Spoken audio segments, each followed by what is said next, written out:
Hello friends, இன்னைக்கு ஆடி முதல் வெள்ளி.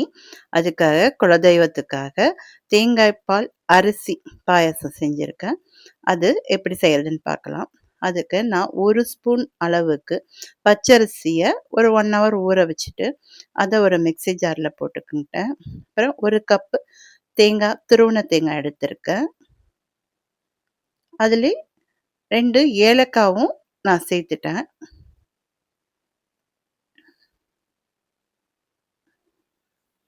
அதில் 2 ஏலக்காவும் சேர்த்து எல்லாத்தையும் நல்லா அரைச்சி, நான் 2 திக்கான பாலாக 2 வாட்டி அரைச்சி பால் எடுத்துக்கிட்டேன்.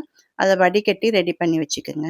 அதுக்குள்ளே வெல்லத்தை 1 கப் வெல்லம் எடுத்திருக்கேன். அதை ஒரு பேனில் வச்சு லைட்டாக ஹீட் பண்ணிக்கோங்க. ஹீட் ஆனோடனே அதை வடிகட்டி எடுத்துக்குவோம். அப்போ தான் அதில் இருக்க மண்ணெல்லாம் போயிடும்.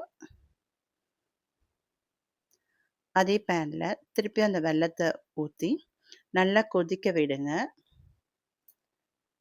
பாகு பதம்லாம் இல்லை, வெல்லம் நல்லா கொதிச்சு வந்தால் போதும்.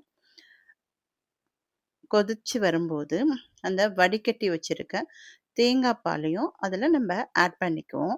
அடுப்பை நல்லா சிம்மில் வச்சுடுங்க, ஏன்னா கட்டி பிடிக்கும். அதனால் சிம்மில் வச்சுட்டு கைவிடாமல் கிளறிக்கிட்டே இருங்க.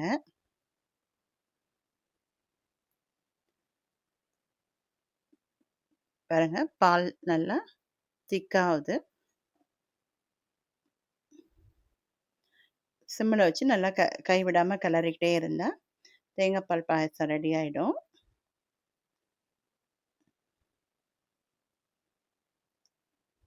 ஒரு பேனில் கொஞ்சமாக நெய் விட்டு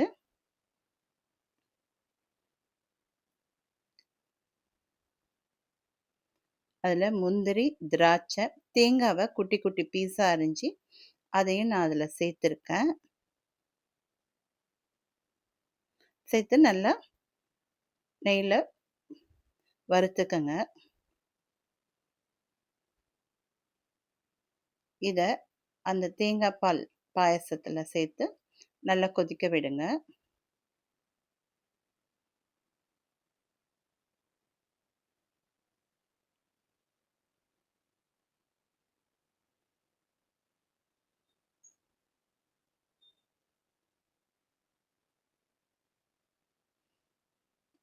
பாயாசம் நல்லா திக்காது. அதில் ஒரு பிஞ்சளவு உப்பு சேர்த்துக்குங்க.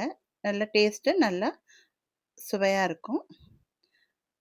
தேங்காய் பால் அரிசி பாயாசம் ரெடி. உங்களுக்கு இது பிடிச்சிருந்தா லைக் பண்ணுங்கள், ஷேர் பண்ணுங்கள், சப்ஸ்கிரைப் பண்ணுங்கள். Thank you friends.